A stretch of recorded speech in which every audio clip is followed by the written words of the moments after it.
প্রিয় দেশবাসী, আসসালামু আলাইকুম।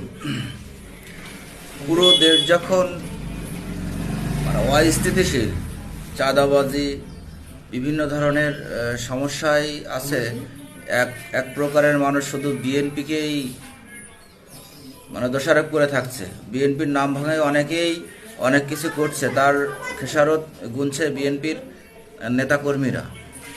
আসলে বিএনপির মাথা বলতে গেলে জনাব তারেক রহমানের কথাগুলো শুনুন, দেখুন কি বলে।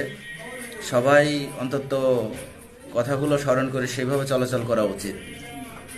সহকর্মী বৃন্দ, আপনাদেরকে আমি একটি কথা বলি, এটা ব্যক্তিগতভাবে নিবেন না। কথাটি হচ্ছে, দেখুন, মানুষ আমাদের উপর আস্থা রাখতে চাইছে, আমাদের উপরে অর্থাৎ বাংলাদেশ জাতীয়তাবাদের উপরে। মানুষ অর্থাৎ দলমত নির্বিশেষ সাধারণ মানুষ যারা ভোটার এই দেশের, তারা বিএনপির উপরে আস্থা রাখতে চাইছে।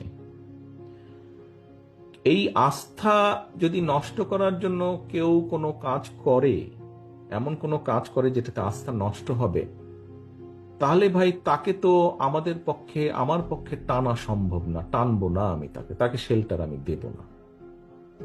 এখানে দলকে স্বার্থপর হতেই হবে।